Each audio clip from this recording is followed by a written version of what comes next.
This time, they're much better organized and intentional and determined. Autocracies thrive when the opposition don't know what to do. They're at each other's throats. They don't have a focused, clear message. They're stuck in disagreement. These things, they tend to be a combination of 1,000 little decisions and moments when people didn't say no. And how much are you willing to tolerate? Again, death by 1,000 cuts. When does it reach a threshold that you're going to take a stand and intervene? And I think if protests are big enough, they can make an impact. If there was some sense of society is going to grind to a standstill, Trump might have to blink first.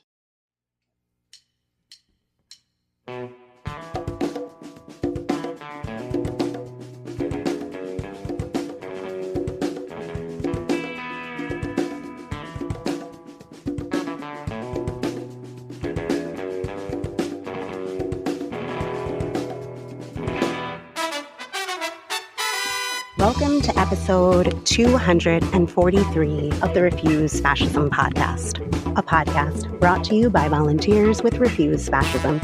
I'm Sam Goldman, one of those volunteers and host of the show.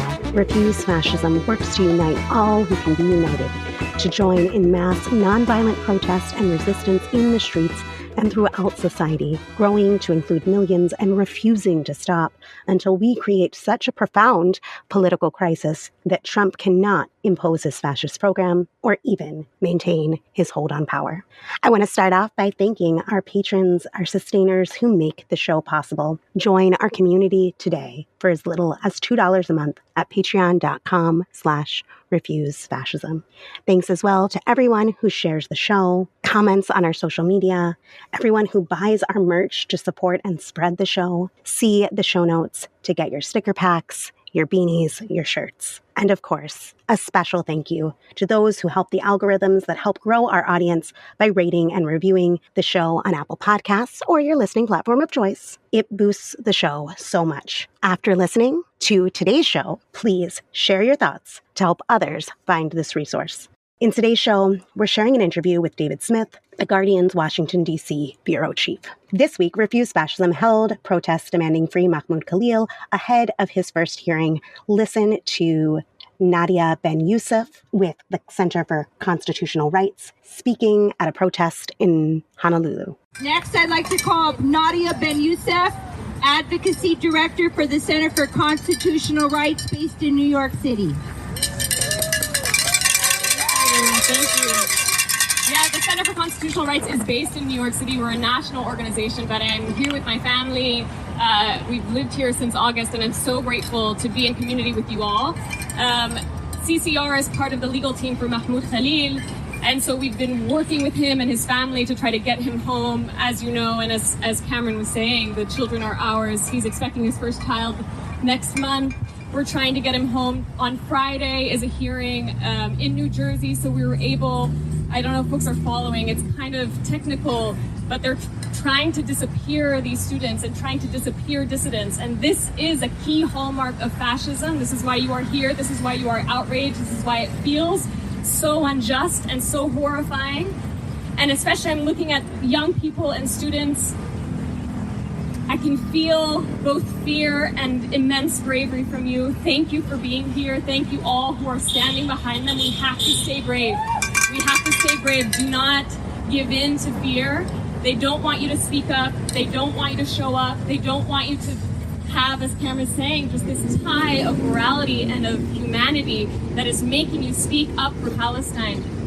Don't give in to the institutions who are complacent, to the institutions who are handing over their students. You too are complicit in this fascist experiment that is happening in our country. So it's a call to institutions. So each of you who are part of institutions, this is the time to lean in, to demand that your institutions stand up, make statements, protect students, protect workers, protect teachers. This is the time. We are in the courts. We'll be there on Friday. We're following the stories and watching the number of students that are being disappeared from our streets. I mean, you all have seen these horrifying videos. Masked people, ICE agents in plain clothes. In places of schools, there's obviously talk and fear in places of worship. There's fear on our streets. The young woman at Tufts was just in the middle of the street, broad daylight. They are audacious. They are feeling emboldened. And so what is going to stop this moment is not the courts. The courts will not save us. They have never saved us. What has saved us is each other. So if you look around, this is your community. It looks small, but each of you needs to bring in 3, 5, 10 people to the next time. You can do it. Look just in your immediate surrounding. Ask your family, ask your friends. Talk about this. Do not be afraid to talk, because the silence is the point. The silence is the point. And Liz, to your idea that the line in the sand is Palestine, we have to ask ourselves, like, why is this happening? Why is Palestine so threatening? Why is Palestine and freedom for Palestinians and an end to genocide in Gaza, why is that so disruptive? It's because it's the line in the sand of humanity. It's because so much of the system has been revealed through the genocide in Palestine and the complacency of the West, the support of US, the complacency of our institutions. So much is being revealed about how this system functions, who it protects, who it's designed to protect. So much has been revealed. That's making the empire tremble, which is why they're attacking in the way they are attacking. So it is revealing the opposition. But the other thing about Palestine is that it is revealing the horizon of our liberation. It is revealing the horizon of our liberation. That's why it's so scary to the people who are dependent on power, dependent on repression, want to scare you into silence. Do not let it happen. Silence is complicity. Thank you for your signs. Thank you for all the signs and showing up, the bravery, the gymnastics. We need all of you. We need all of you. We need all of your gifts. We need all of your creativity. Do not back down. Do not be afraid. We are the multitude. It doesn't feel that way, but we are the multitude. We have a comrade, and maybe you've read her, Mariam Kaba, an abolitionist, who talks about the state having a monopoly on violence. And it's true. We're watching that. We're witnessing it. But we have a monopoly on people. We are the multitude. Stand up. Don't back down. We need you. We need all of you. Thank you so much for being here. You can see more from protests around the country via our social media at Refuse Fascism.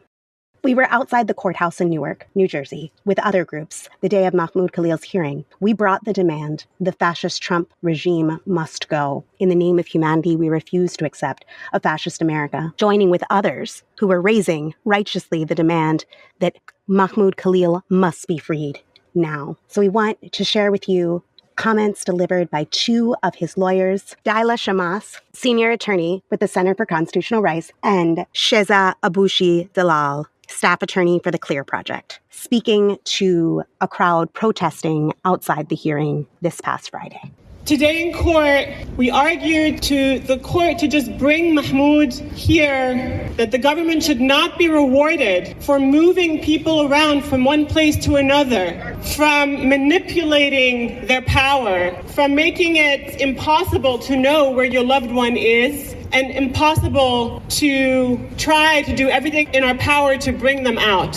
So although the hearing today was on this narrow question, it is everything. It is a fundamental question about the government's authority to whisk people away at night. And that is, unfortunately, a terrible statement about the reality that we're in. So we will continue fighting for Mahmoud. And we know there are many more fights ahead, because we also know that Mahmoud is not alone. We all heard yesterday Secretary of State Rubio call protesters, quote, lunatics. People who are challenging genocide, who are challenging U.S. foreign policy, are not lunatics. That's right. They are human rights defenders. They are advocates for their people and in solidarity with the Palestinian people. We also heard Marco Rubio yesterday say there might be 300 or more student visas that he's revoking. And so we know that Mahmoud Khalil case is just the beginning. That's what the government has told us.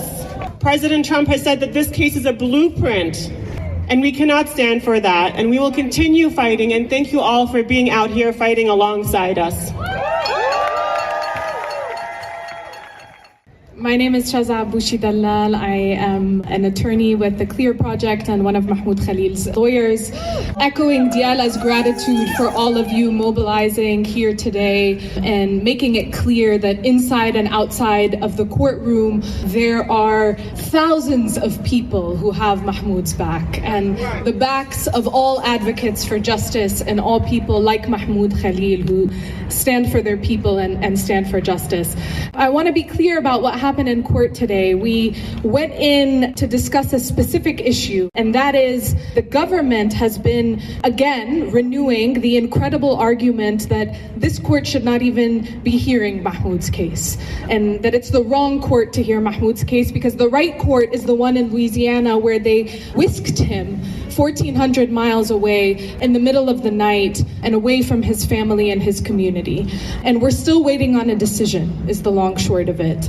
But what the government is banking on is that people will go home and they'll forget about this, and the number of folks targeted for immigration consequences and disappeared in the night will increase.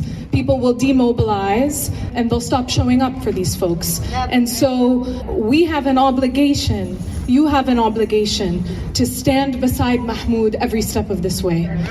We're still waiting on a decision. We're still waiting on a decision, and for this one and all the ones to follow, until Mahmoud is out and home and back with all of you and back with his wife and back with his soon-to-be baby, that you'll still be there in your masses.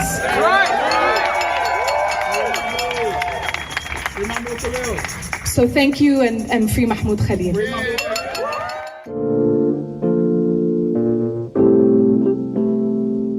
Now, to talk about This Week in Fascism, Mark Tinkelman, one of the co-producers of the show, is joining me. Welcome, Mark. Always great to be here. So this week, nothing happened. Not one thing. Everything was normal. Yeah, it went back to status quo America. Fascist timeline stopped. We're in 1993 right now. But in reality... But back to reality. I think there's a few big buckets of things that did happen this week. Okay, where did you want to start? Well, I don't think it's the most important, but I think it is the most covered. It might be the most talked about, is this signal chat that... Oh, the sending war plans via signal chat to a journalist? Yes. The hope war crimes happen, prayer emojis. And the cruel celebration of collapsing entire buildings in Yemen. Just in a little tiny blips of what they said, it makes it clear the intention is a war crime. 100%. And, you know, wait a second. Let's back up a little bit. We're going to get into Signalgate. Is that what we're calling it? Yes. Okay.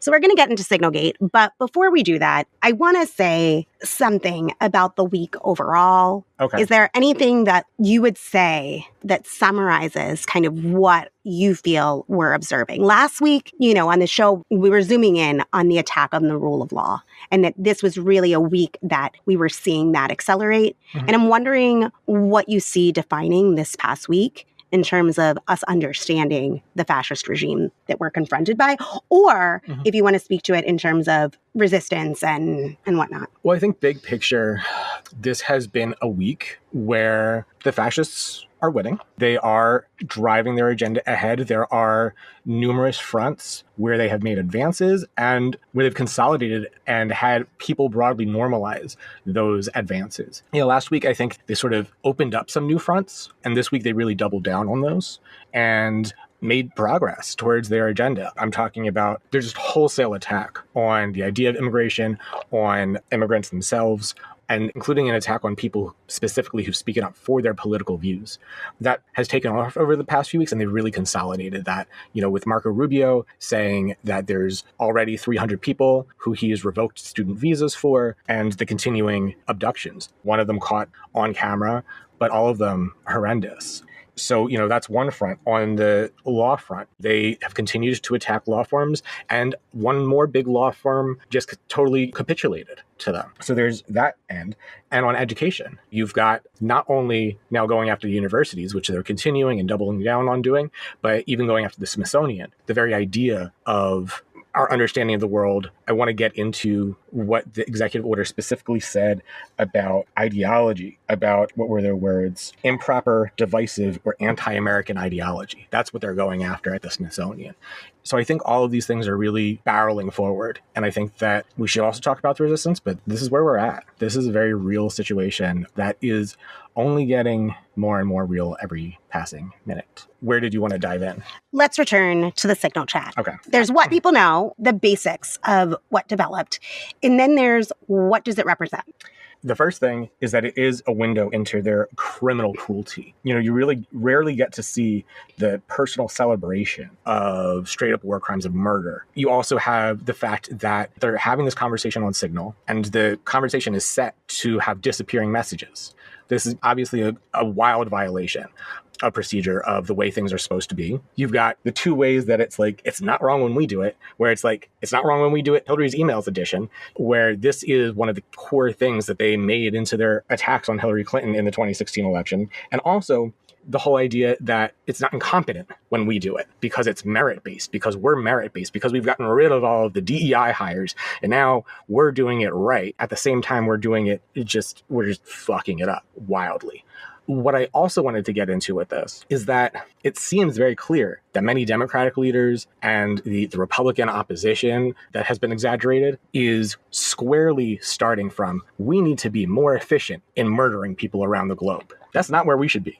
That's not where any movement that could actually stop this could come from. It's wild that that is something where the Democrats have really staked their claim that, this is endangering our national security and this, that, and the other thing. And it's like, sir, they just murdered people, collapsed an apartment building. You're basically saying that's great. That's a good thing. And we should do it more efficiently and without divulging any state secrets. And that is a batshit awful, just amoral position. It's wild. And that's where so much of the coverage, so much of the Democratic opposition is coming from. And I think it's something that really just makes crystal clear that their interests are not our interests. So I think that whole thing, I don't think is the most important thing that happened this week, but I think that it really clarified a lot of things this week. Did you have anything you wanted to say about? Yeah, the one thing that I wanted to add in that was pointed out in Chris Lehman's Signalgate Fallout article for The Nation was that you have this MAGA bro, almost cartoonish discussion of imperialism. And it's important to note there was no, what I'm going to read next are Lehman's words. There was no passing acknowledgement of prospective civilian casualties in an attack that, per the Yemeni Health Ministry, has claimed 53 lives. So I think that needs to be part of the discussion. It isn't part of the discussion. I think that if all we focus on is the dumbest fascist timeline ever, that's Lehman's article title, we're going to miss significant ways in which fascism is consolidating and the human toll that is unfolding now, what it's telling us about the closing window of time, where we could actually fight to stop this. With that, I want to turn our attention to, in my opinion, one of the top battering ram and linchpins of this fascist regime, which is its attacks on immigrants. And this time around, it goes more than just the demonization and terrorizing and mass deportations of our immigrant communities. It intersects with of constitutionally protected rights, such as free speech and dissent, and even the notion that people could lose immigration status. We are in unprecedented waters. At the same time, I want to recognize that since the inception of Homeland Security, since the inception of ICE, and before then, this nation, the United States, has regularly and routinely ripped people from their communities, ripped people from their families, and sent people often to their deaths for being born outside this nation's borders. And that is and has always been atrocious, in my opinion. And still what we see is a departure from even the most cruel chapters of this nation's history. I don't know where you want to get into it first. We've got El Salvador updates. Right. Let me just jump in. Okay. Because specifically in terms of immigration, you're talking about the most cruel episodes in the history of this country. We're continuing from one of the most cruel episodes in immigration policy of this country over the past 10 years. If you think about 2006, W did a lot of awful things, but there was not a cohesive, locked-in demonization of people from other countries. There's a lot of caveats to that, especially around people from the Middle East. But there wasn't a categorical locked-in xenophobia. And what we've seen in the last 10 years... No, they thought that this was advantageous to their empire. Mexico in day laborers and migrant farmers and migrant work was essential to their economic plan. And what we're seeing over the past 10 years has been a continuous increase in that demonization. I think that one thing that really, there are a lot of headline stuff, which we need to get into. But one thing that I think really captures it is that even the conditions of ICE detention are, according to Peace in USA Today, they are deteriorating rapidly. Immigrant women describe hell on earth in ICE detention. It has never been good. The fact that this is getting worse is mind-boggling and chilling. But then there is these elements where it has gotten worse. Should we talk about... I would like to start with, we talked about it some last week, the abductions, the holding students captive, the threatening deportation, the number of students, graduate students, doctoral students that have been kidnapped, visa holders, green card holders, is stunning in its cruelty and its brazenness. I was wondering if you wanted to speak more about the students or recently graduated students that have been kidnapped by the U.S. government. Mm-hmm. They have not been accused of a crime. Their only crime, if you can find one, is for having exercised constitutionally protected speech, pro-Palestinian speech, dissent, or even thought, right? Penning an op-ed, you could argue speech, thought, I don't know. But I wanted to get a little bit more into that and what we should understand about this trend and what it tells us about what time it is. But there are particular details, especially regarding the case of the Tufts graduate student, Ramisa Ozturk. No, yeah, I think there's a lot going on here. We've got people confirmed, abducted, with their visas revoked from the University of Alabama, from Columbia University, from Tufts. I think it's also really important to talk about how it starts with the unpopular ideas of speaking up for Palestine, which isn't saying that it's still unpopular in some regards, but it expands from there. So yeah, we have to talk about all of the people that they have kidnapped. And I do want to make the point that it is expanding from people who've taken a stand around Palestine to now we have Alfredo Juarez Zeffirino in Washington State. Is that the union organizer or the farm worker? Because I know that the farm worker union. Okay, because I knew that there was an SEIU member. Yes, that was also in Washington State. Also, yes, both of these things are happening. And are they both connected to dissent in the same way that the students have been taken? They are. I mean, Alfredo, I know in particular, has been a leader in organizing around a number of issues. It's clear that he's being targeted for his advocacy. And yet he wasn't the only person swept up in that community who has been active in unionizing. I think that it's really important to recognize they have a cohesive idea of their enemies. And that includes pro-Palestine international students, obviously. It also includes all immigrants. It includes people who are advocating for human rights across the board, for liberation, for a better world. It includes anyone that they can get their hands on to silence and, in these cases, deport and lock up. And I think that it's really important to recognize the expanding nature of this. Look, as important as all of the Know Your Rights trainings can be, we saw the video of Ms. Ozturk, and according to reporting, the same thing with Alfredo, it didn't matter that they did know their rights. They were whisked away. These masked plainclothes during daylight, middle of the street, taking her away. And while this is not the main point, I do have to say, what the fuck? There are no people on the street that sought to intervene. There was nobody who said, for all this, we're going to defend the most vulnerable. We're going to focus on defense. Well, you know what? Where the fuck were you? There should have been somebody who intervened. That's kind of what time it is. Look, if you see something like this go down and you do not put your body in between those who are abducting people and the abductee, distracting, giving her time to run away, what are you doing? Yeah, no, that may not be the main point. That's not the main point. The main point is we need to stop this from happening. And the only way to do that is to get this fascist regime out. Yes. I wanted to give you an opportunity to talk a little bit more about list the names of the students. And I will say that in the case of Rumisa Ozturk, it was so important that over 2,000 students and others immediately came out in protest, demanding that she be freed immediately. So let's talk about some of the students. Let's name these students and some of the others that were connected to universities.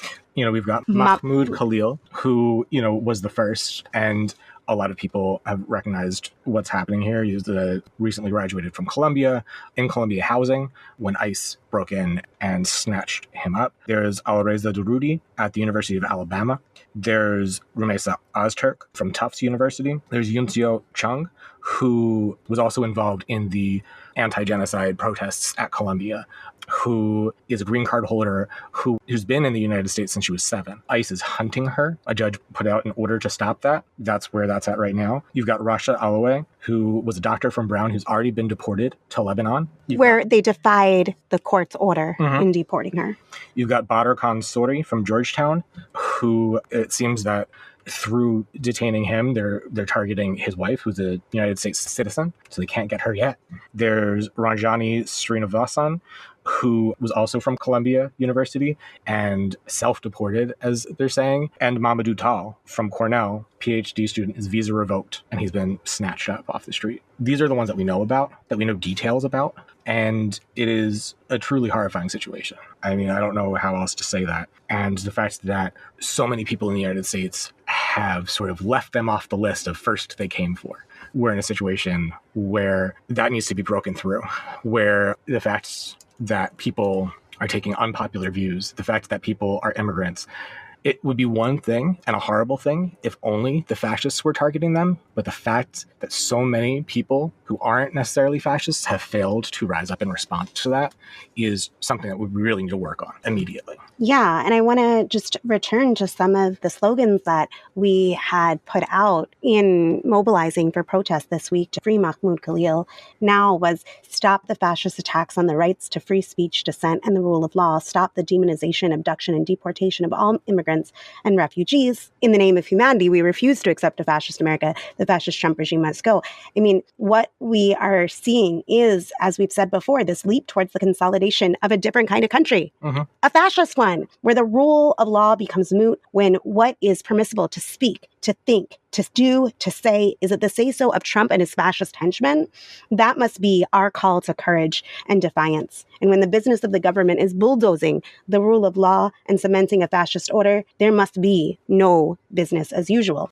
There was a piece that Sasha Bromsky wrote. There's things in it that I disagree with, but the headline and elements of it have just a really clear morality that I think a lot more of us need to follow. Abramsky wrote, attention must be paid to migrants disappearing under Trump. And it deals a lot with a topic that we'll go to next, the hundreds of Venezuelans that have been sent to the CICOT prison in El Salvador. But one of the points that he makes about the disappearing of the students is reminding people that these are students and others are people that have connected to universities. They've never been accused of a crime. That this is extremely chilling in terms of what this is going to mean for free speech on the universities. And that's exactly their point, that anyone without a passport will now think twice about exercising their right, the First Amendment. What does that mean about where we are right now? And even those with passports will know that the president and his cohort, his regime are watching them and waiting on them, preying on them, and makes a point that, quote, the federal government is using every lever of power at its disposal to lock down public discourse and to penalize those who stray from what is increasingly coming to look like an official party line, end quote. Their crimes are of thought, and thoughts, no matter how one feels about them, are not acts of violence. That's what time it is. I want to get back to that in particular thing. There is that connection between immigration and locking down the universities and education and critical thought. But I think we should mention Kristi Noem first. Oh, we have to mention Kristi Noem. Okay, do you want to describe it in case people missed it? So Kristi Noem, the Secretary of Homeland Security, she traveled down to El Salvador this week to tour the prison for a grotesque photo op to tell the world that they know how cruel this is, and that's why they're doing it. And I think that that is something that really needs to resonate with people, resonate inside people, that people need to internalize the fact that they are telling you they know how cruel they are being. They are very excited about it, and they want to popularize the shit out of that. This is a prison that is the largest maximum security institution in the world. It is being run by the Bukele regime in El Salvador, which has a lot of similarities to Duterte's rule in the Philippines, where it went in and just arrested tons of people, murdering a big number of them, and to go after the drug dealers, to go after the gangs, and just swept up just whole demographics of people. This is where they're being sent. This is who they're bringing on as a very front and center junior partner to their fascist takeover. It's not simply the idea that they're being whisked away. That is horrible. That should be enough. But where they're being taken to, and the fact that this regime is so proud of that, people really need to grapple with what that means. So none of the people who they've taken were afforded due process. There are people there who, a lot of reporting has gone on into the fact that they just grabbed any Venezuelan immigrant they could find with tattoos and just said, we're labeling you a gang member. And the particular gang that Trump is saying is invading the United States in order to justify this, unlike MS-13, they don't even use tattoos in the same way as a marker. You have people with autism awareness tattoos that are now outside the reach of U.S. law. No matter what you think of U.S. law, they are now identified by this regime only by their tattoos, only by a social media posting, not because they have any association with the gang. Some may have committed crimes. Many were in the process of filing asylum claims when they were disappeared. Those many have no criminal records. They're in a zone where there is, as Mark said, no due process, no American court. Yes, spirited away, but spirited away to where? And that where tells us immensely what this regime is going for. This is for us to consider a Guantanamo. This is a Guantanamo.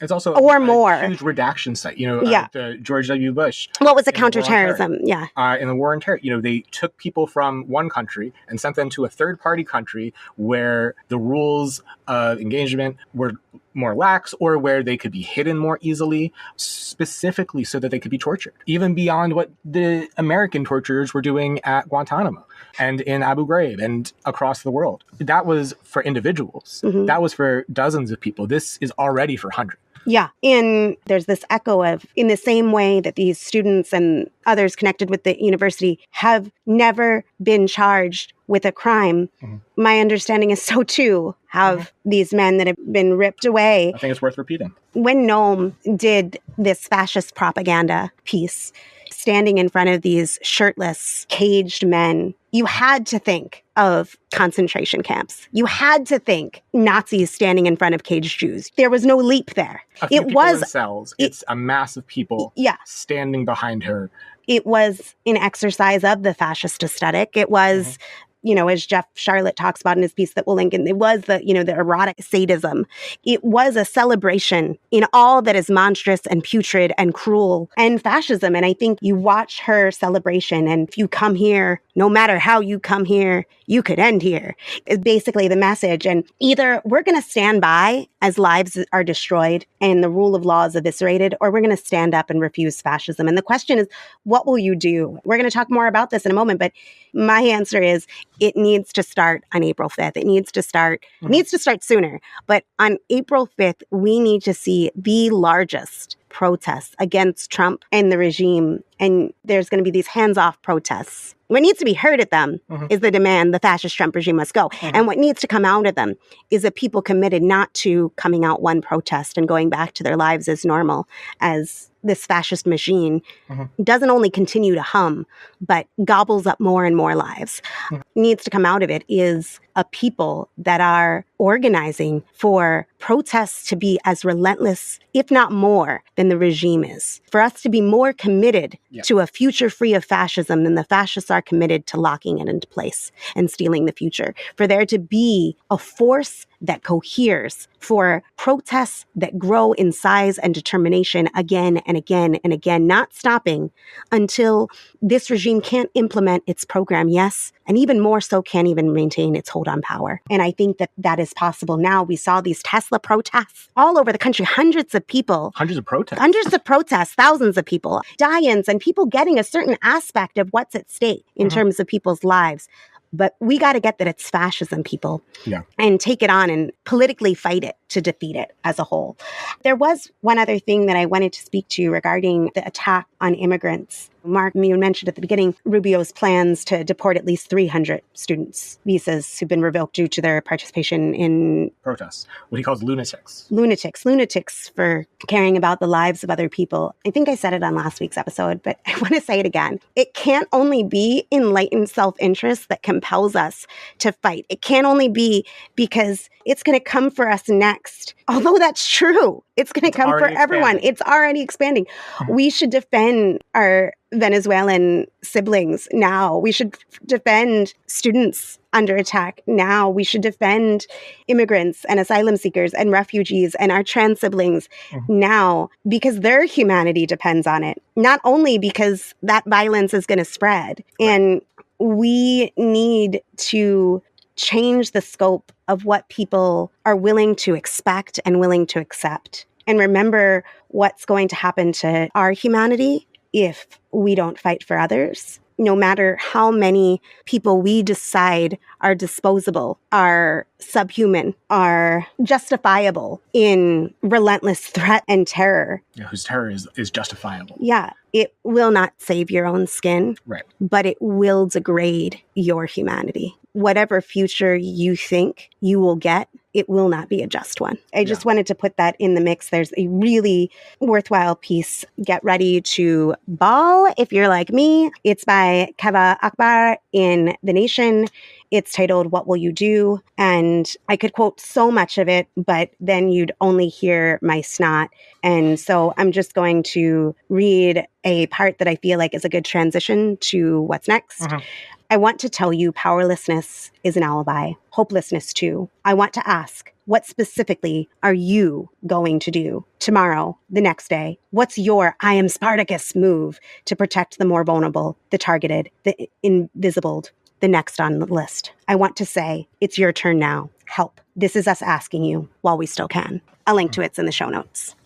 Well, so the next topic is, I mean, a lot of this stuff relates to it, is this attack on critical thinking. Is, you know, there is the element that has been going on with the universities, where now the DOJ is going after universities in California in a whole new line of attack, where Columbia has just accepted Trump's demands, as wild as they are. And I think that's all very important. But I do want to focus on the Smithsonian Executive Order. Absolutely. And plug for our guest today, David Smith, writing, of course, for The Guardian, and of course, linked in the show notes, has a piece up, came out today, titled, It Reminds You of a Fascist State, Smithsonian Institution Braces for Trump Rewrite of U.S. History, and gets into how normally state historians sound the alarm at authoritarian grasping for control of the premier U.S. museum complex. I might have a quote from it in a minute, but Mark, tell us a little bit about Trump's EO. I mean, I just want to focus on a few parts of it. It's wild. The Smithsonian is the largest, I'm pretty sure it's the largest museum institution in the world. You know, they have a lot of extraordinary stuff. The EO is titled Restoring Truth and Sanity to American History. The line that I think is just so wild, because I feel like they avoid this language like the plague, is that they are specifically going after, specifically targeting, quote, improper, divisive, or anti-American ideology, end quote. You know, the ugly parts. The parts that make us look bad? I mean, the parts that make us look bad, but also, like, to us, the parts that make the history of this country, that are the best parts of the history of this country, the resistance, the rebellion, the international connections, all of the things that I think don't make American history redeemable, but do sort of point to the way that we could transform transform not just this country, but the whole world. I think that this is what they're targeting. Another line that stood out to me was they're going to get Vance to work with Congress or whatever to block educational programs or exhibits or whatever that, quote, degrade shared American values, divide Americans based on race, or promote programs or ideologies inconsistent with federal law and policies, end quote. The way I want to go at this is something that we've talked about on the podcast with Henry Giroux in the past. Something that I think is a really important way to understand things in the history of this country. You have Joe McCarthy. You have the anti-communist purges of the 1950s. A lot of the way that it's taught is how it affected individuals' lives, and it did. And how it, they murdered the Rosenbergs. They did do that.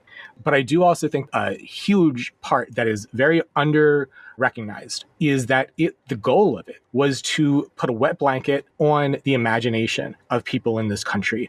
Organizations, the communist leadership was purged. That's awful for those individuals, and it is. It's disgusting for the loyal opposition who took their places. But what it really is about is making a world where the idea of ideology, the idea that the world could be a whole different place, the idea of the world without America was really successfully just squashed. It has had repercussions for decades since then. What we're talking about here, we've got a situation where they're expressly going after improper, divisive, or anti-American ideology.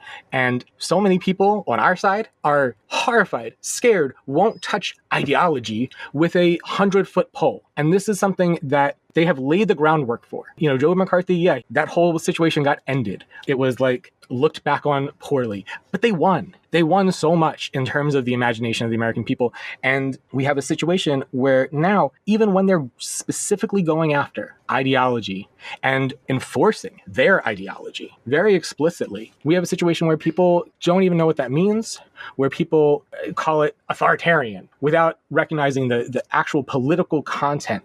They're going after everything beautiful about humanity and about the possibility of a radically better world. And that's what they're crushing. It's not just they're crushing anything, the idea of left authoritarianism, enforcing people using the correct pronouns, that isn't scary. What's scary is fascism and the erasure, the elimination of whole sections of people, the crushing of imagination for anything better. I know this was a little bit ranty, but I think that there's this specific thing right here where it's not going after educational institutions as institutions. They're going after them because of what they are about, more realistically, because of what they're supposed to be about the ideas of critical thinking, the ideas of dreaming for something better, the ideas of communism in particular, the ideas of not being stuck in this American hell. I think it's interesting. I think that there's been some really good analysis on it that we're going to share in the show notes from different perspectives, including people who've been on the show before. Thomas Flickock wrote for The Bulwark, Trump's big new propaganda push. And I just wanted to pull a couple points from there that I think are really, really important.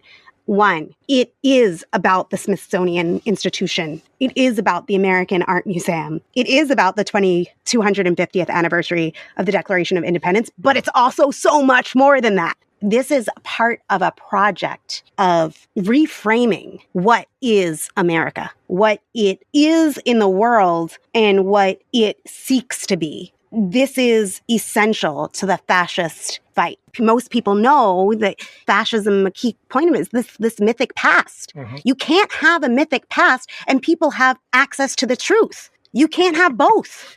And you can't have access to the truth about the history of this country and people to be able to identify trends, both trends for liberatory possibility and seeing patterns of oppression and exploitation, and be able to drop the hammer of fascist rule. Both can't exist. One of the points that Thomas makes, I'm just going to quote, taking into account the deportation flights, the arrests and disappearances, the visa cancellations, the ignoring of due process and judicial authority, and the bad faith lawsuits and attacks on the rule of law, it's clear that we're well on our way to the massive consolidation of power that characterizes fascism. But fascism is more than simple authoritarianism. It is distinguished by a larger ideology that provides a semblance of political justification for the actions of the regime, end quote. I think that understanding the lies that characterize it, the erasure of history, that never has this country participated in slavery or genocidal wars. Never has it been the nation of Jim Crow, of mass lynchings. Never was it the nation of the eradication of Native people. Right. Nor was it a home of eugenics or white power. The mass incarceration of Japanese people and Japanese Americans. Nope. But also never was it the home of slave uprisings and the home, as you were saying, of the civil rights movement in its ways. You know, like this is a plan to put Christopher Columbus back, this sweetie flag planting hero. It is, not to steal the title from somebody, it is erasing history, right? Yeah. But it's not just erasing history, it's supplanting it with something far more dangerous. And I think it's the history of fight that most importantly is being sought to erase. So I want to put that in there. And Jamar Tisby also has a piece that focuses on this mythic past. And I think that one of the things that he puts out is the need, in Tisby's article, is the need to be teaching history. That he puts out that we need our own version of freedom schools. I think we need to be boldly harnessing the truth, getting it out there as part of and while ousting this regime, because we're not going to be able to have a rich teaching of history and truth while this regime remains in power. I just want to leave it there. Did you want to talk about the burner phones? Yeah, I think there's a few things that we should mention before we get into the interview. One is this idea that was summed up in the title of the article, who will link in the notes, about when physicists need burner phones, then That's when you know America's changed. That's when you know America's changed. Who's the author again? John Naughton. And it's about the fact that scientists who go around the world to conferences and stuff are being seen now, not with their own cell phones, but with burner phones and stripped down computers that to get through ICE, to get through re-entry to the United States or entry to the United States.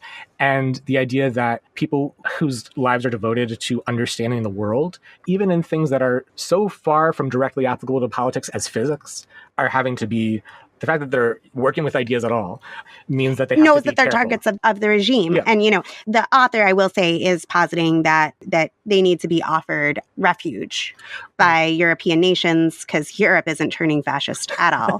I don't agree with that. I think we need to oust this regime. Yeah. But there's insights in there that we definitely wanted to share. Then there's also the stuff about collective bargaining that the Trump administration has been, which, we can't focus on because there's too much stuff. But it does deserve mentioning, and we'll have a resource in the show notes on it.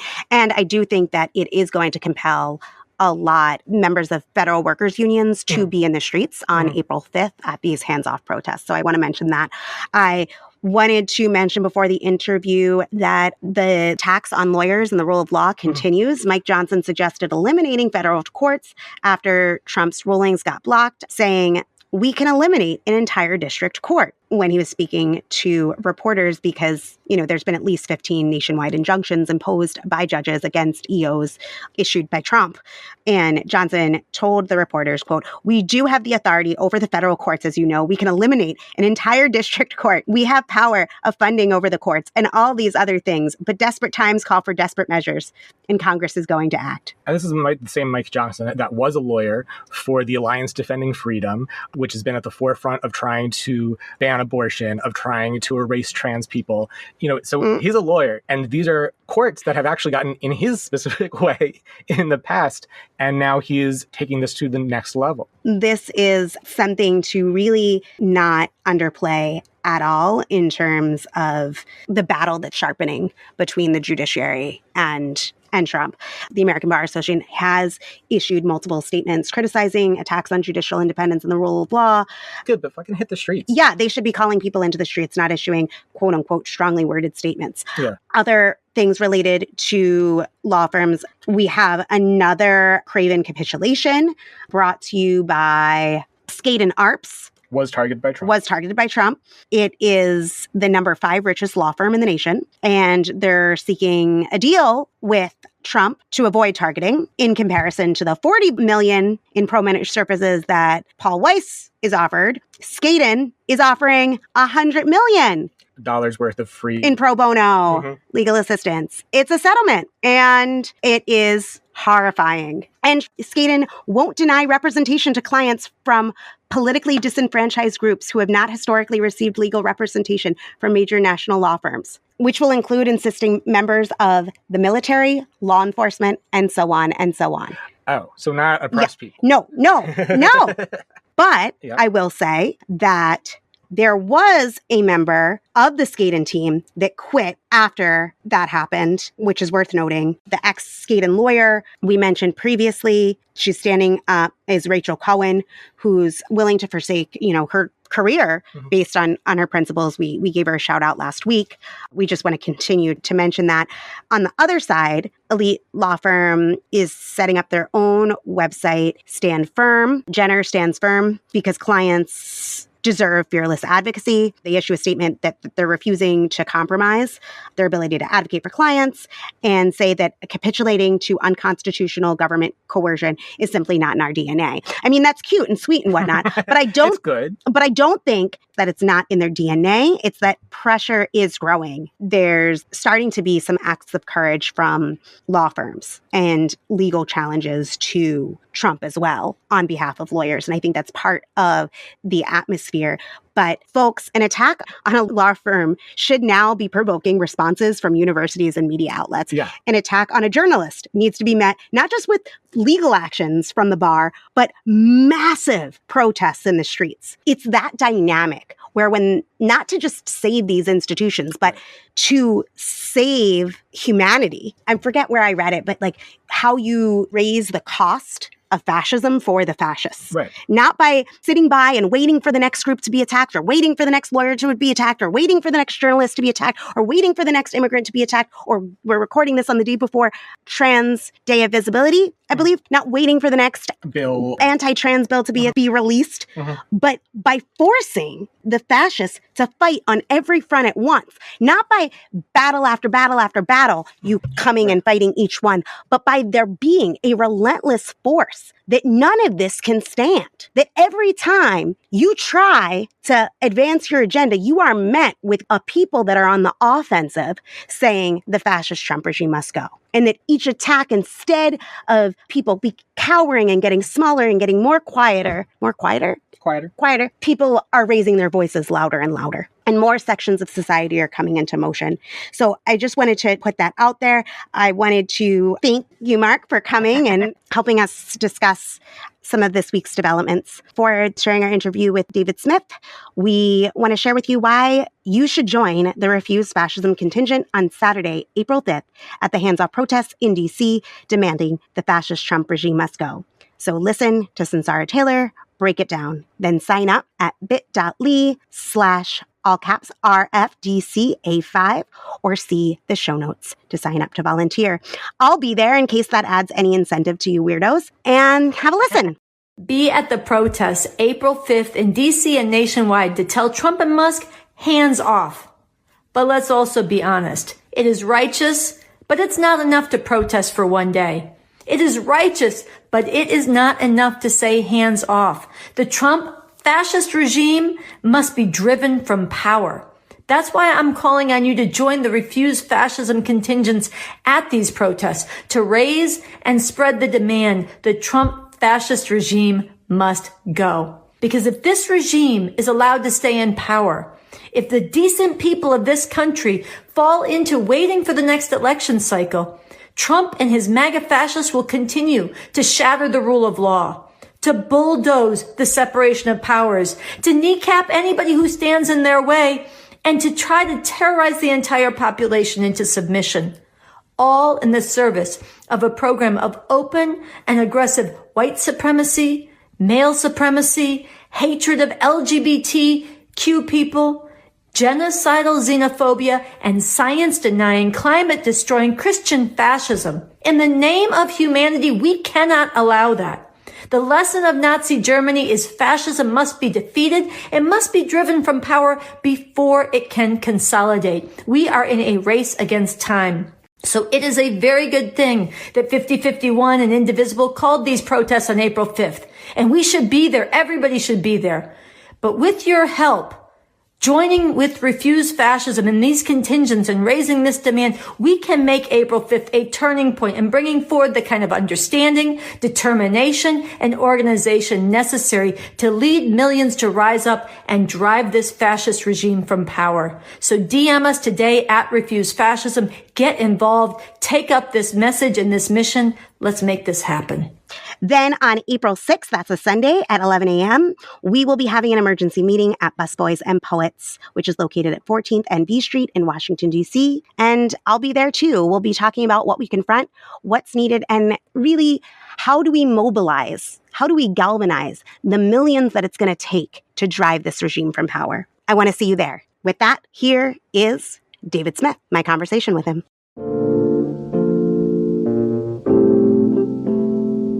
Today, I'm speaking with David Smith. David is The Guardian's Washington, D.C. bureau chief. And this weekend, The Guardian published a piece he wrote titled, "The Trump Administration is Descending into Authoritarianism." When I read it, when Lena, one of the other producers, read it, we said, we have to talk to David. Welcome, David. Thanks for joining me. Thanks for having me. First off, you've been part of a team writing for The Guardian, tracking Trump's first 100 days. And I wanted to get your thoughts on, as somebody who's looking at the granular of all these dizzying actions of the regime, what's standing out to you in terms of how Trump is transforming really the form of rule in this country? Well, I covered the Trump first term as well, so I suppose the first thing that's standing out to me is that this time they're much better organized and intentional and determined in really trying to expand presidential power and chip away at the foundations of democracy in all sorts of ways. There was that sense in the first Trump term, everything was a bit haphazard, make it up as you go along. And of course, there were more guardrails then too. You had seasoned political professionals, institutionalists, national security people who could step in and intervene and try and tame some of Trump's instincts, perhaps. But they had 4 years to plan and plot in opposition. We obviously know about Project 2025 at the Heritage Foundation. I think Stephen Miller was working around the clock. And so they've hit the ground running in a second term. And there's this Steve Bannon infamous phrase, flood the zone with actions and drama and announcements and news and knock your opponents spinning, leave the media scrambling to keep up, Democrats struggling to find what target to choose. And I think all that is in operation. And then you have this just breadth of targets from day to day. It can be the judiciary, it can be Congress, it can be the media, even arts and culture with Trump's takeover of the Kennedy Center. Yeah, it feels like, American democracy is under siege from Trump's authoritarian instincts. And we know all about those from his attempt to overturn the 2020 election on January 6, 2021, and also from his ongoing affinity with Vladimir Putin, Kim Jong-un, and other autocrats around the world. Thanks for that. And I was wondering, as someone who covered both terms, you spoke about the organization, that they're more organized. And while there's chaos within this current administration, it's much more coordinated chaos.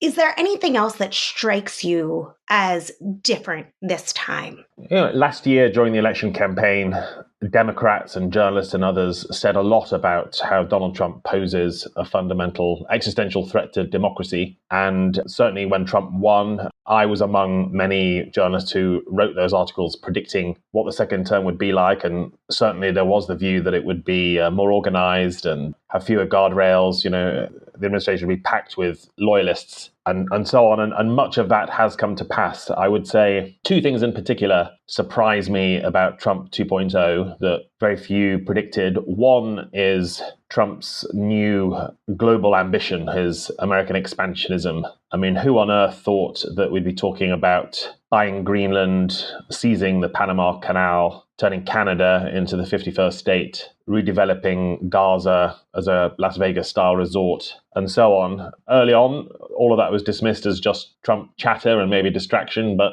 he keeps talking about it, and the Canadians say, yeah, he really means this. What's all that about? And it's, among other things, it feels like a throwback to 19th century authoritarianism. The second biggest surprise is no one really understood how big Elon Musk and the Department of Government Efficiency, or DOGE, would loom. Obviously, Musk certainly got involved in last year's campaign, and I think threw about $300 million in total at Trump and Republicans, played a part in getting him elected, was with Trump on election night, and then hung around Mar-a-Lago, so the signs were there. But this has been ferocious with astonishing ferocity, just this savage slashing and burning of the federal government, ruthless laying off of thousands of employees, closing down USAID and other departments. And in that ferocity, we may start to see some glimmers of pushback or hope or optimism, in the sense that there seems to be touching a nerve with a lot of the public. They are crowding into town halls,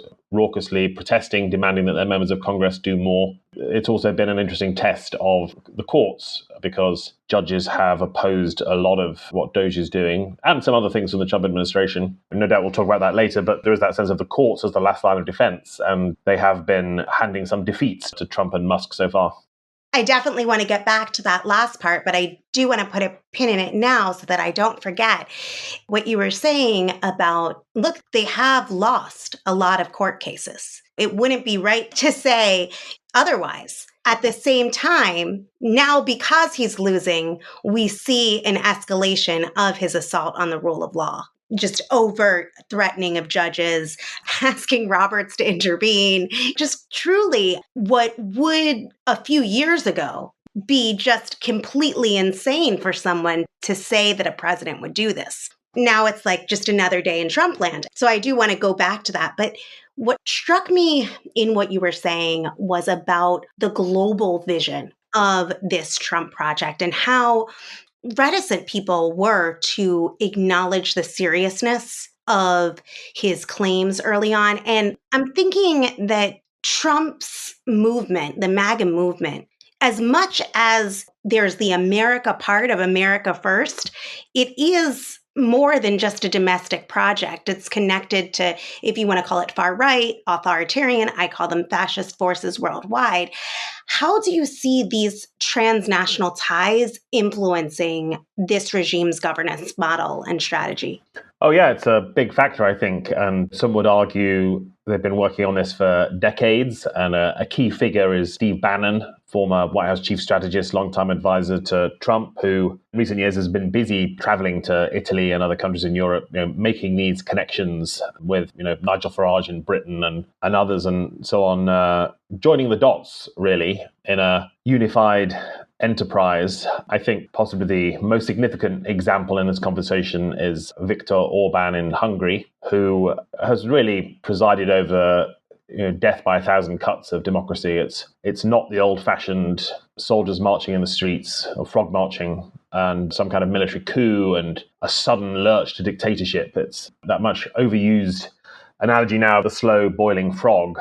Orban brought in these reforms bit by bit, a system of rewards and punishments for journalists, judges, businesses, and others, weakened the opposition. It's known as an electoral autocracy. And another key component there, as well as slowly but surely weakening the institutions, was fighting culture wars, particularly being anti-woke and anti-gay, harnessing those Christian nationalist forces and so on. And we know that the MAGA movement really admires Orban in Hungary, and admiration has recently turned into emulation. I think the Heritage Foundation think tank has praised Orban as the future. This is the model. And so we're seeing, I think, similar moves in America to attack and delegitimize judges or punish media who step out of line and reward those who obey in advance. And similar carrots and sticks for legal firms just in the last few days, for example. And so it goes on. That is an analogy to watch.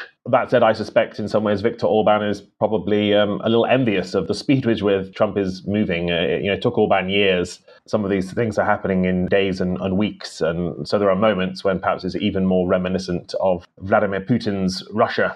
What Trump and MAGA love about Russia, for example, is that they are proudly white Christian nationalist and anti-woke. They despise things like DEI and transgender and Black Lives Matter and all those issues. And that is consciously or unconsciously what really appeals to the Trump movement. Whereas, Western Europe, Britain, France, Germany, and so on are now seen as irredeemably too woke and just wallowing in liberal values around equality and so on. And I think that's an interesting argument.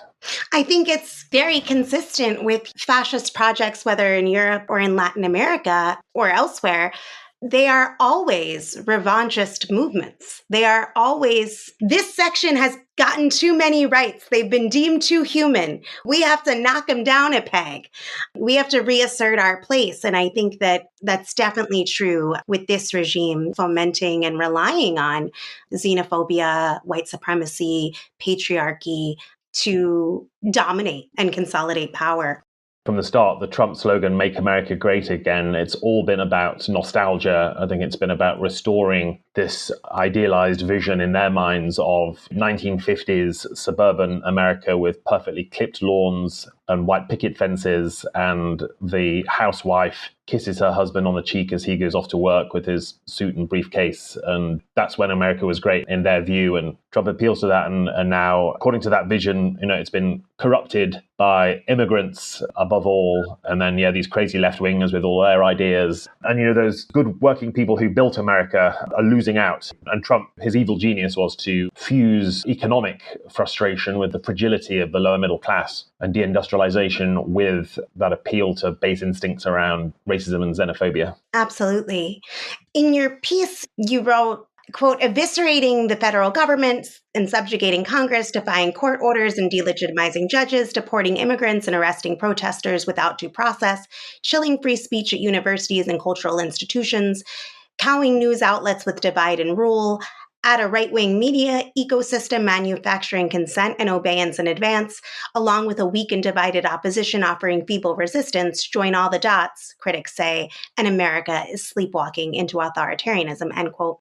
And I'm wondering if you could tell us what are the key factors that from your study of developments and your interviews with experts, what are the key factors lulling the public into this state of passivity, of complacency? What would it take to shake people awake before it's too late? Yeah, I think it's such an important question. I'm sure on your podcast all the time, there's those kind of discussions around, are we going to use the Nazi Germany analogy or do we not want to? Does it get overused and when is it appropriate or not? And I do think a few people have been reflecting over the last few months over just that realization or that remembrance from history that even a place like Nazi Germany, which seems so stunning and outside the mainstream to us now, these things, they tend to be a combination of 1,000 little decisions and moments when people didn't say no and when lives for millions of people just went on as normal and someone you didn't know in a different town was taken away and people shrugged and got on with it. And meanwhile, they were still going to supermarkets and cabaret clubs, I guess, in that case, and other things. And it's a fascinating question. How much are you willing to tolerate? Again, death by 1,000 cuts. When does it reach a threshold that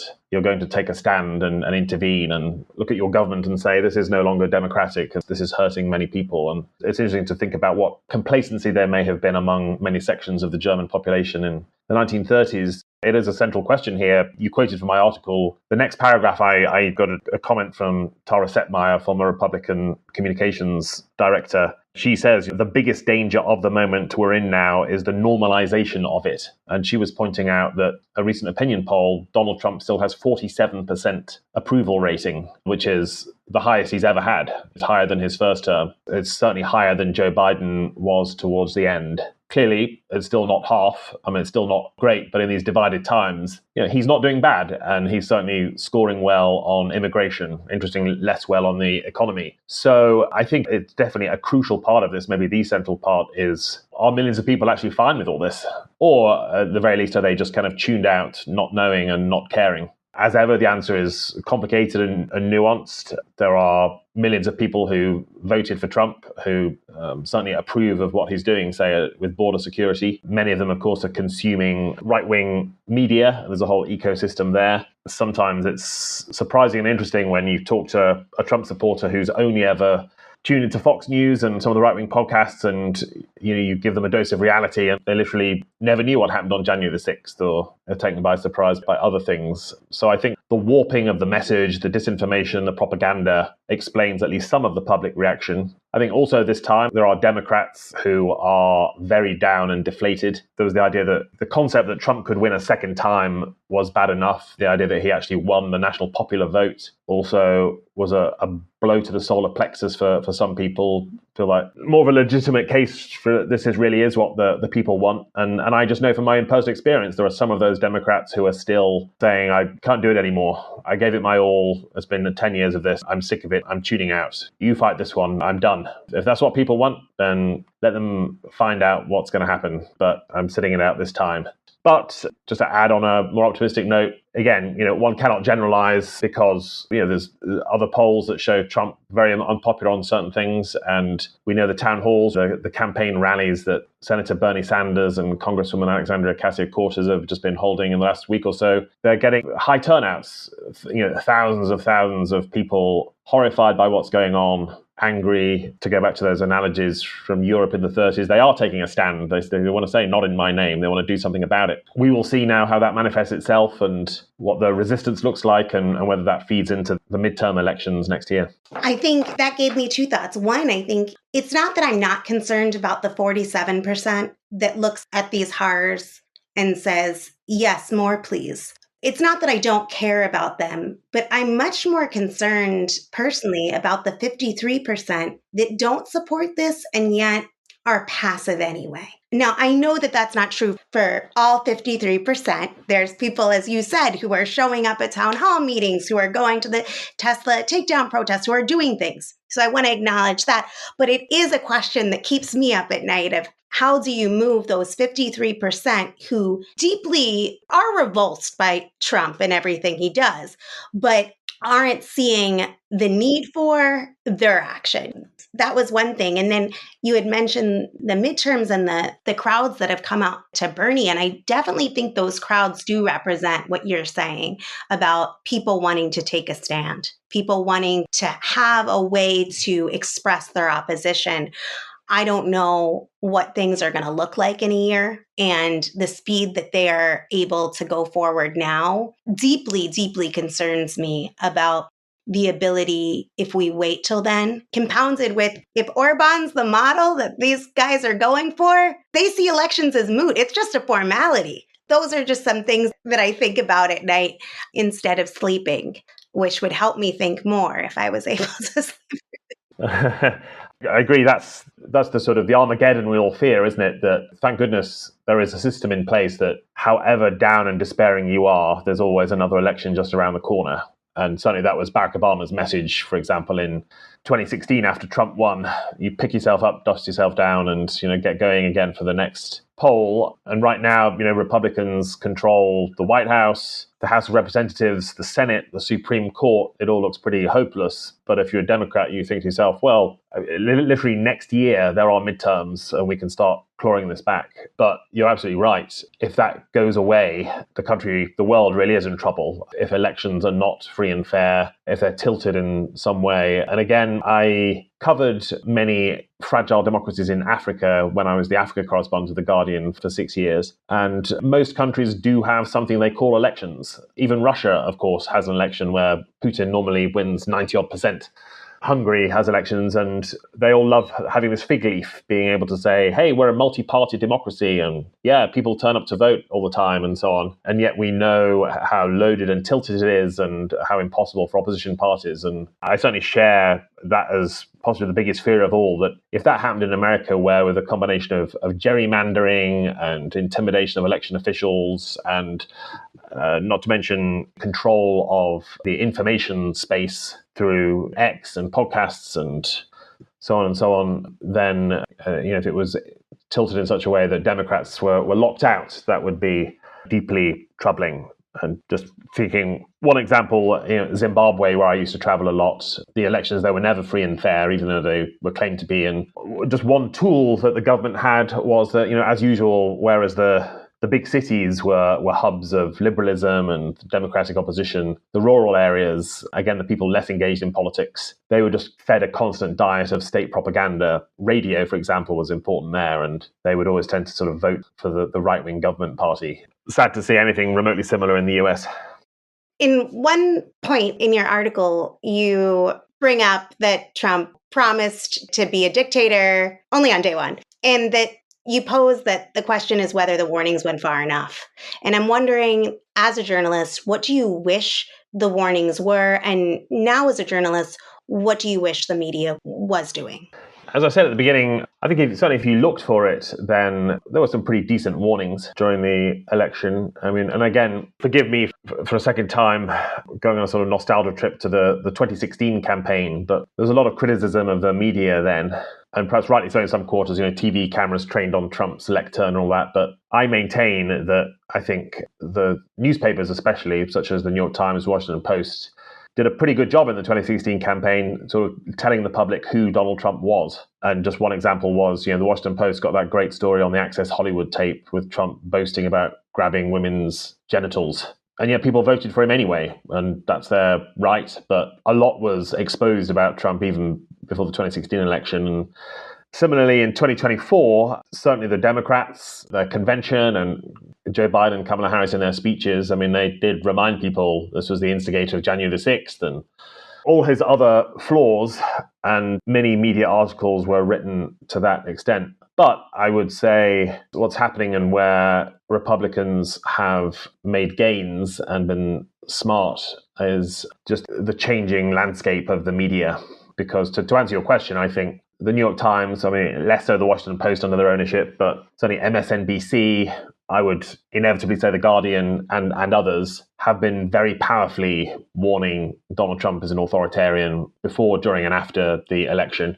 But, who's actually consuming that? And I think there's a fair amount of preaching to the converted there. And where Republicans were clever was exploiting the new media landscape of the influencers and the podcasters and X and so on. Trump sitting with Joe Rogan for hours and basically listening to the advice of his son Barron on that score. It felt like Democrats were fighting the last war. It's kind of all about, can we get a 5-minute segment on 60 Minutes or network evening news, whereas Republicans were fighting the next one in terms of that messaging. But all of that said, I mean, perhaps in some quarters, some could have been more urgent and clear in their warnings about Trump. Again, then you get into these debates of, were people really voting on the threat to democracy, or did that message fall flat? Ultimately, did they care more about the price of eggs and economic arguments? Democrats tie themselves up in knots over that. But now I would say, I think at The Guardian, we have a built-in advantage in a way in that we are a global news organization.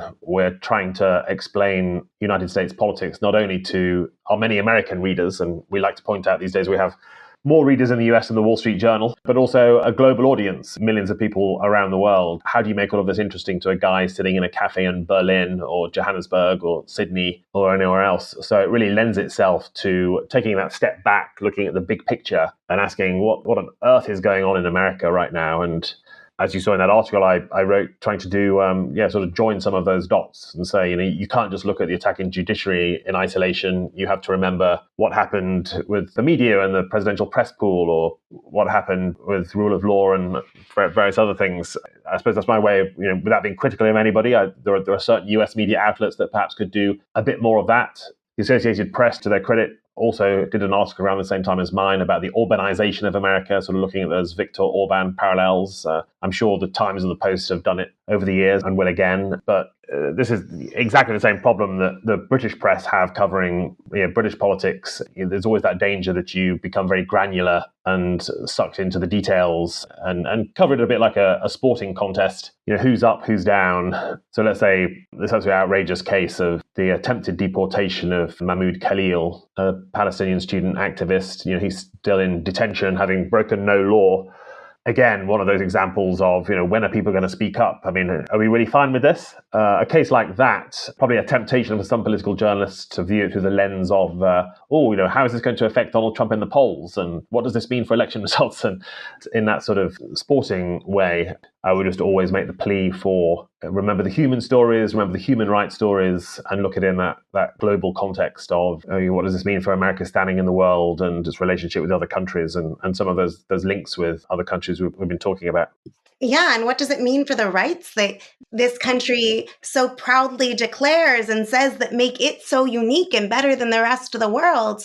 Trump and the regime as a whole claims to be all about quote unquote law and order while simultaneously defying legal rulings, stacking courts, targeting political opponents, and really taking now their whole war on the rule of law to a whole new level, threatening judges, prosecutors, and the whole legal system. And I'm wondering, how do you see this contradiction? How does this contradiction function in solidifying fascist power?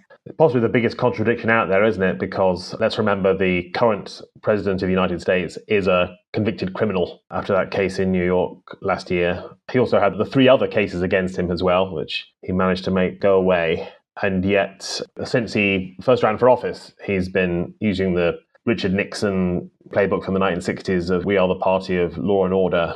And so much of that immigration rhetoric is, I've heard it so many times now at so many Trump rallies, the lines about they're sending criminals from mental institutions and insane asylums and they're pouring over the border, and Congo emptied its jails and they're all coming here. I mean, it's bigotry, it's xenophobia, it's factually untrue, but it kind of stokes up his base. And it's coming from a man who himself had his mugshot taken in Georgia, who was convicted in a New York court.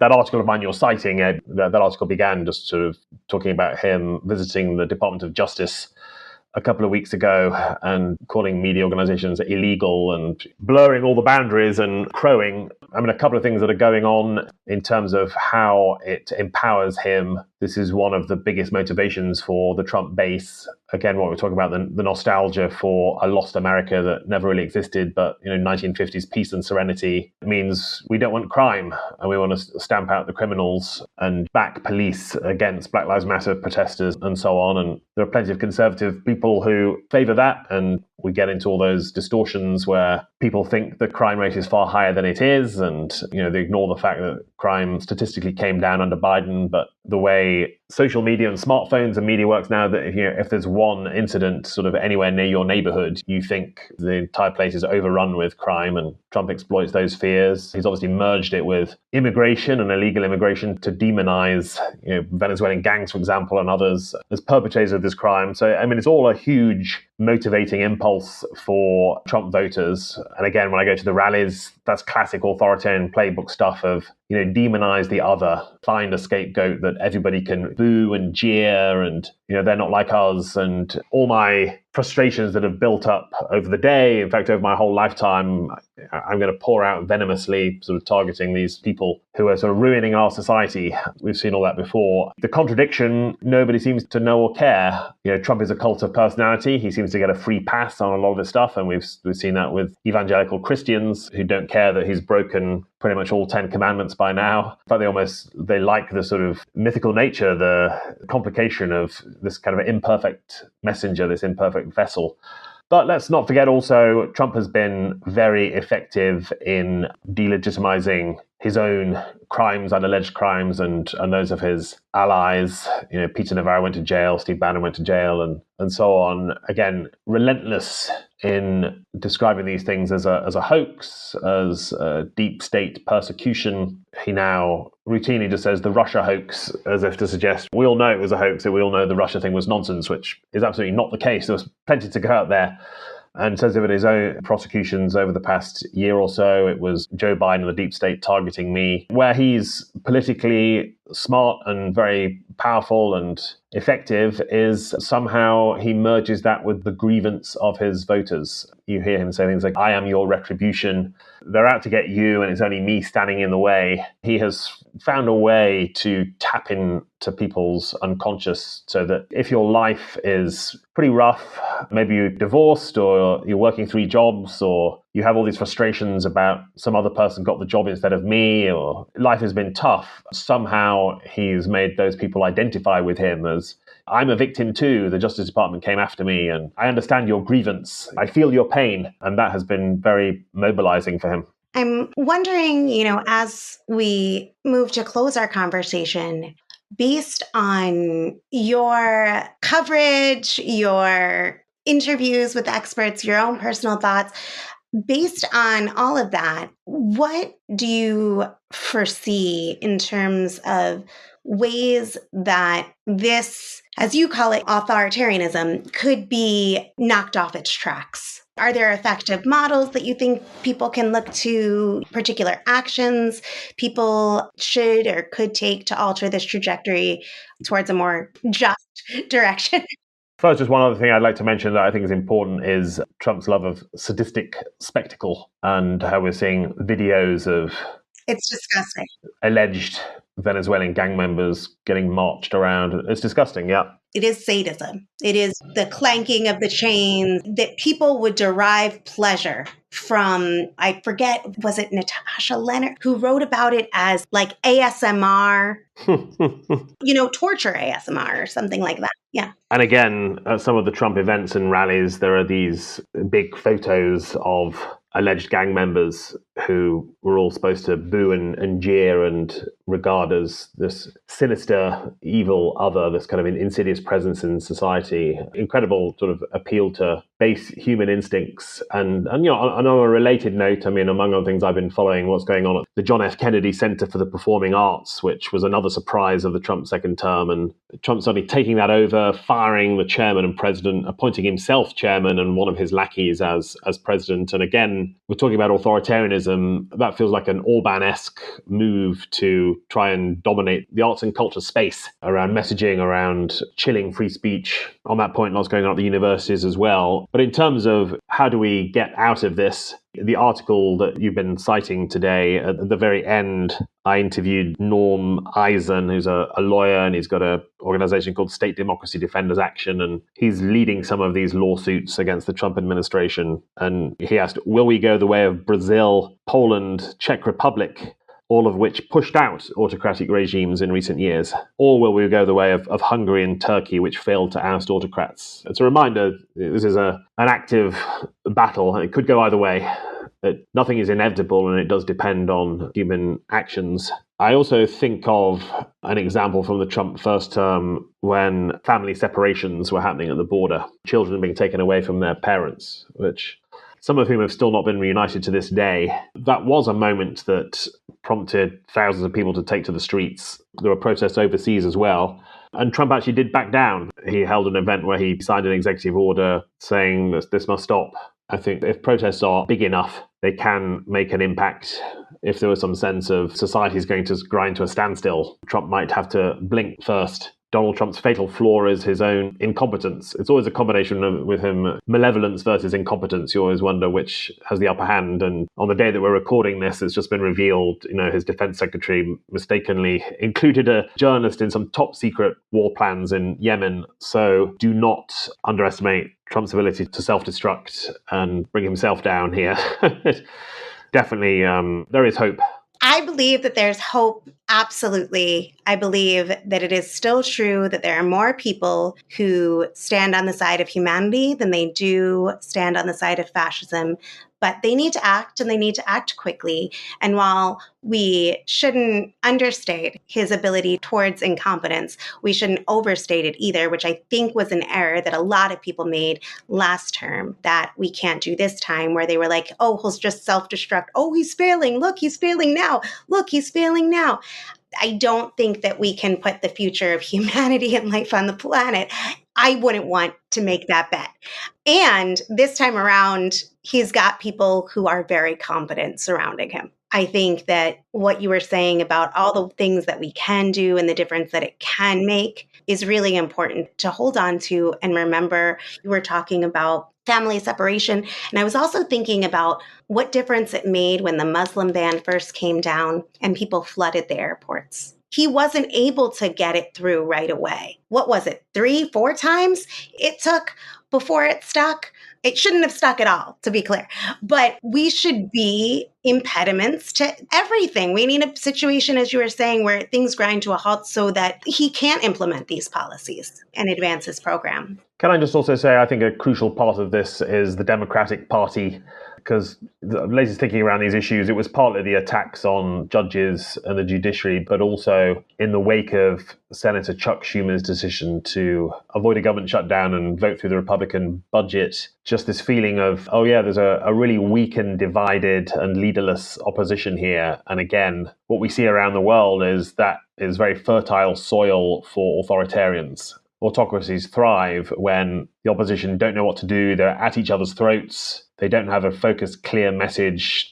They're stuck in disagreement. And yeah, last year's election was a hammer blow to the Democrats. I've also heard some people argue that the whole kerfuffle over was Joe Biden fit enough to do it? Was there a cover-up over that? The way Kamala Harris got the nomination without an election and so on really bruised a lot of people's trust. So the party's down because of that. And now, who is the leader and what direction is it going? I think kudos to Sanders and Ocasio-Cortez for trying something and whipping up energy. Are either of them the nominee in 2028? Some would say one is way too old and some would say one is way too young. But it's a start. But I think, what happened last year was Trump very bogusly and falsely, but nevertheless, it hit home. He made himself the candidate of change. You don't like inflation, you don't like immigration, I will help you, I will sort out your life. And that threw Democrats onto the back foot as being the party of the status quo, the party defending the way things were.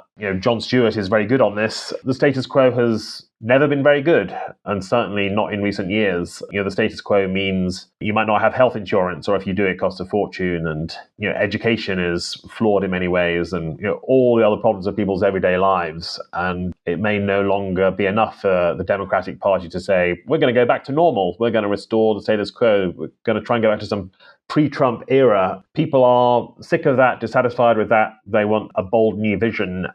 Thank you, David, for taking the time to share your expertise, your perspectives, your insights.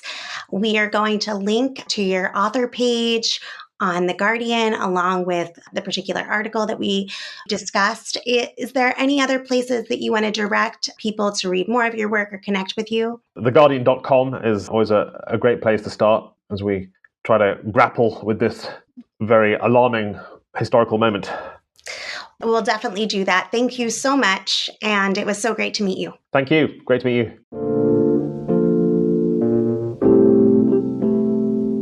Thanks for listening to Refuse Fascism. Join us in DC Saturday, April 5th at the Hands Off protest. We're going to have a rally and feeder march at 11 a.m. Meet us at the southwest corner of 17th and Constitution. Sign up to join us at bit.ly/RFDCA5. See the show notes. And then on April 6th, join us for an emergency meeting at Busboys and Poets at 11 a.m., located at 14th and V Street, Washington, D.C. Spend the weekend with me. We will not have a new episode next Sunday because of that, so maybe we'll come back midweek with a special episode. We'll see. Either way, you're going to want to save the date as well for Refuse Fascism Emergency Assemblies, April 19th. On the East Coast, one will be in New York City, Midwest in Chicago, and West Coast in LA. So stay tuned to our socials and our website for details shortly. Want to support the show? Amazing! Spread the imperative and support the show by getting merch. See the show notes. Join our Patreon community to fuel refusal to this fascist nightmare. Visit patreon.com/refusefascism. If you can't commit to giving monthly but want to support the show, you can donate via Venmo, refuse-fascism, or visit refusefascism.org and hit the donate button to make a one-time gift. We thank you in advance. Want to support the show for $0? We've got options for you. Share the show with others, rate and review on Apple Podcasts or wherever you listen, or comment on our socials or YouTube. It makes a difference and is so appreciated. Connect with us on social media at Refuse Fascism. We're on Blue Sky, so definitely find us there. And YouTube at Refuse_Fascism. And big announcement, I have given up my TikTok to Refuse Fascism. So it is not a Sam Goldman RF TikTok anymore. It is going to be for the benefit of the movement demanding the fascist Trump regime must go. So our username now is, to get by TikTok's weird rules, it is Refuse, FASHIZM. You can see the show notes for the spelling if you didn't get that, but please follow us. Please spread the word. Hopefully we will do more than contribute to the illiteracy of this generation. We will be inspiring mass nonviolent resistance to oust the Trump regime. I don't know. That was so inarticulate. I'm sorry, guys. But follow us and spread the word about that. As always, thanks to Richie Marini, Lena Thorne, and Mark Chinkelman for helping produce this episode. I forgot to mention, it is still really important to read and spread our call to conscience, a call to act. If you haven't read it, if you haven't shared it, if you haven't added your name, you have time to do so. And it's very important you do. You can read it, sign it, spread it at refusefascism.org or see the show notes. Thanks to incredible volunteers, we have transcripts available for each show, so be sure to visit refusefascism.org and sign up to get them in your inbox. We won't be back next Sunday. We may have a midweek episode, but until we see you in the streets on Saturday, April 8th, in the name of humanity, we refuse to accept a fascist America.